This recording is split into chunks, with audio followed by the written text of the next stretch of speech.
Hey friends, welcome back to my channel. Today we'll be going over my $2,500 a month budget for January of 2023.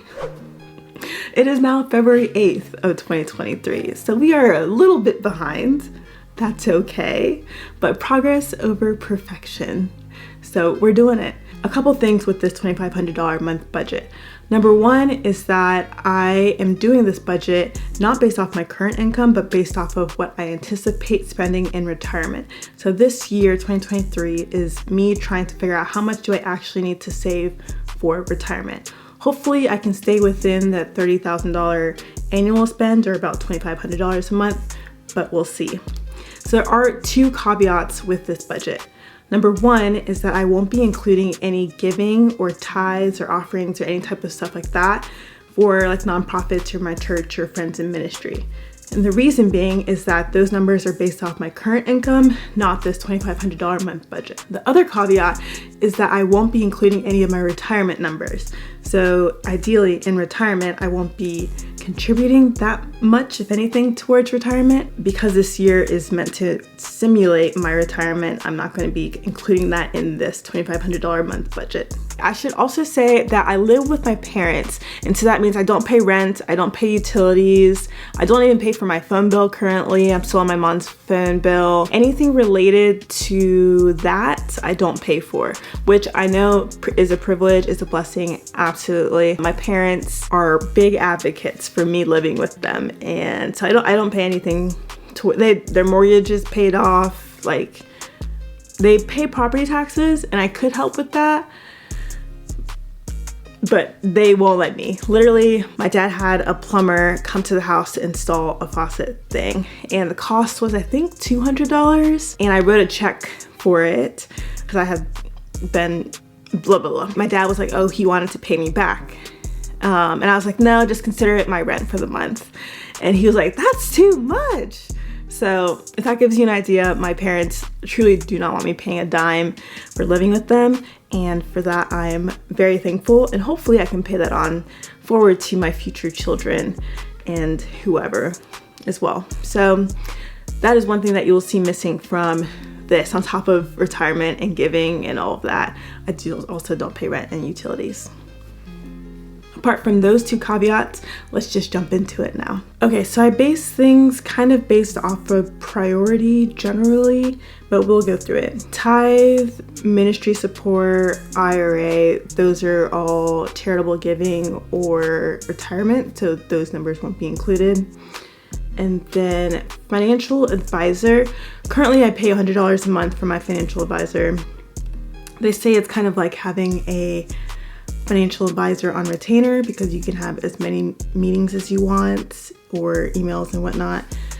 I go back and forth whether or not to keep it long term. We'll see. I think once I've stabilized, I don't know, it's hard to say. We can talk about that in a separate video. But brokerage, I put $5 a week towards VOO, to Vanguard Index Fund. Some months have 5 weeks, some months have 4 weeks. I just plan for $20 a month, so for 4-week months. And then restaurants, I think $250 is good in general. There was one month in 2022 where I thought I spent so much money, but then I was surprised when it was under $300. So I think $300 is like me balling out hardcore. I don't buy something every day, but usually it's a dinner, and usually dinners are just more expensive if I'm buying stuff. Sometimes it's lunch, but lately it's usually it's dinner because I don't really have time to run out for lunch. Restaurants and travel. For travel, I'm not quite sure what I want to do with that, because I think at the end of the year, I want to know how much did I spend on living, and then how much did I spend on airlines and Airbnbs and accommodations, ground transportation, etc. And so I want to break it out most granularly as I can now, so that I can aggregate it up different ways at the end of the year to get a better idea of my spending. Because ideally it might be I spend $25,000 on living, but then I spend another $15,000 on travel. Having those two numbers separate, I think, will help plan for retirement, because I can say, okay, $25,000 is under my 30, so I'm good with my retirement contributions now. But if I do want to travel, then I might get a side job or a part-time job in retirement to pay for said travels. Anyways, all this to say that when I'm traveling, I spend more because I'm buying all the little stuff, and I would budget $200 a month for this for January. In January, I am traveling. Well, it's February now, but I already went to Salt Lake City for a week. So, and when I travel, typically I don't really like cooking. So that means I eat out a lot. So I think $200 should cover it for a week, but we'll see. Groceries, this, I don't really know. I don't really buy groceries because I live with my parents, and so my mom buys everything. I had $220 in here. I don't know why. $220 on groceries? Yeah, I don't know why. But we'll go with it because that's what I had before. Groceries for travel. This would be like little toiletries I might have forgotten all while I was in Salt Lake City, so we'll put $150. Kind of a lot, but travel, flights, stays, and ground transportation. So I'll put $600 here. I already know, I think the flight was, it was either $550 or $750 or $450.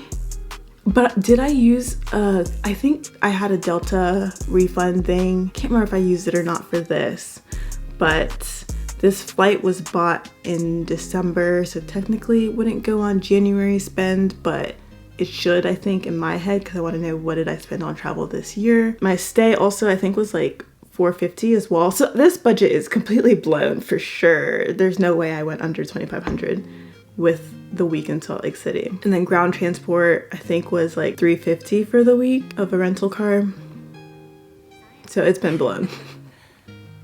Car, this is servicing the car and whatnot. My car is currently 3,000 miles past the service deadline, but typically it's like $50 when I go, unless it's like a big one, but $50 should be good. For gas, I'll put $65. Lately, I've only been filling up twice a month because I work from home predominantly. And so before the pandemic, is so definitely filling up once a week, but now it's about twice a month, and my tank is about $30 something. So 65 should be pretty close. Parking, I hate spending money on parking. I think it is the most ridiculous thing ever that you have to pay to park your car somewhere. I think it's so ridiculous, but I feel more, and also I don't ever pay. Like literally, I'd rather get a ticket, and they don't give tickets hardly ever. Have gotten tickets before, but I'm thinking if I do the math on the numbers of I pay versus don't pay, I come out ahead if I don't pay and just get tickets.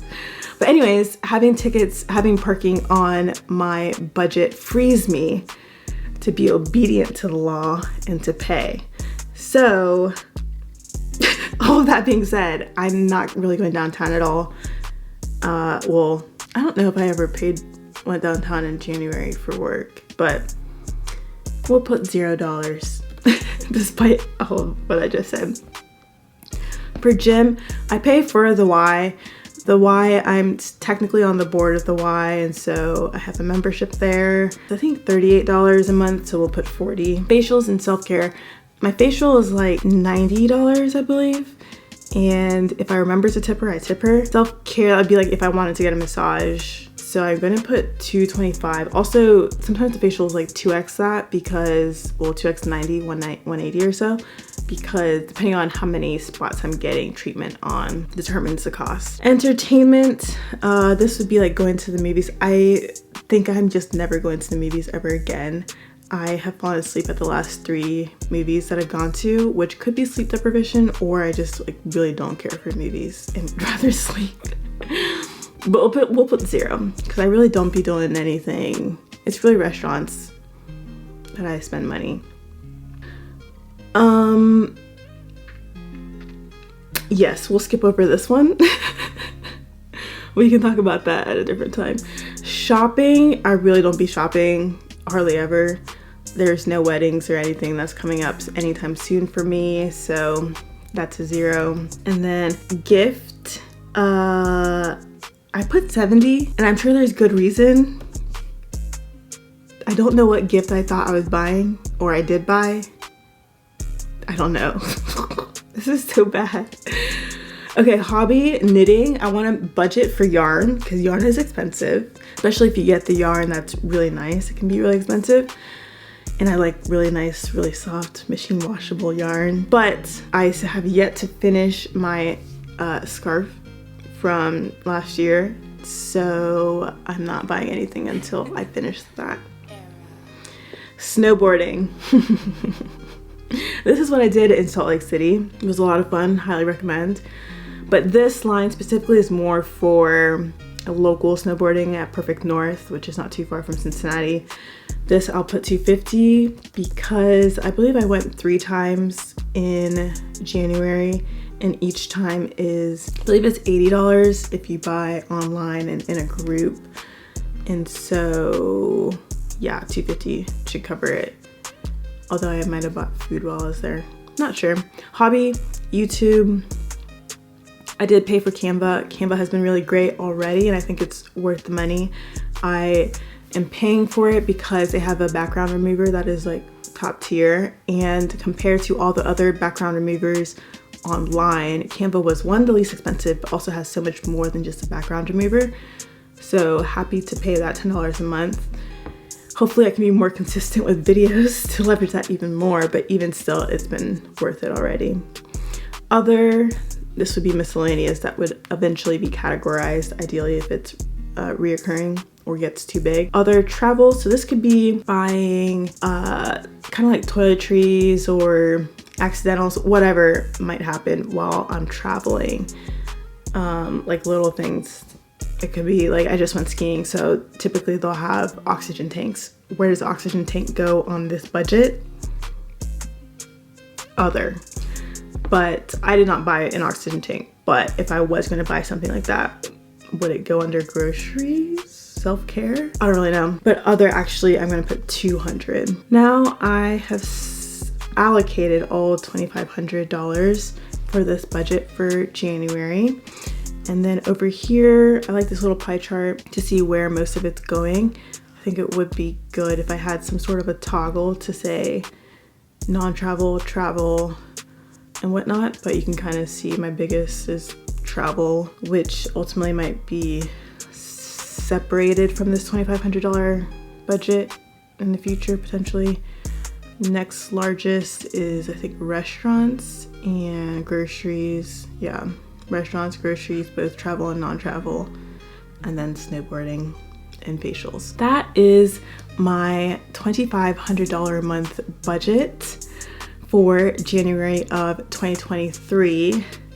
Ideally, the next video, because it's already February 8th, would be a February budget, but I need to do the transactions for January and reassess things before doing, I don't need to, but I want to. And before doing the February budget, let me know in the comments below if you have any recommendations or thoughts about this budget or just budgets in general. The next video that I post will be reconciling my budget, so going through all the transactions and seeing how it stacks up against my intentions. But it will be linked up here once it's available. Thank you for watching my video. If you're interested in seeing my financial goals for 2023, it will be here. And here's a video that YouTube recommends for you. See ya.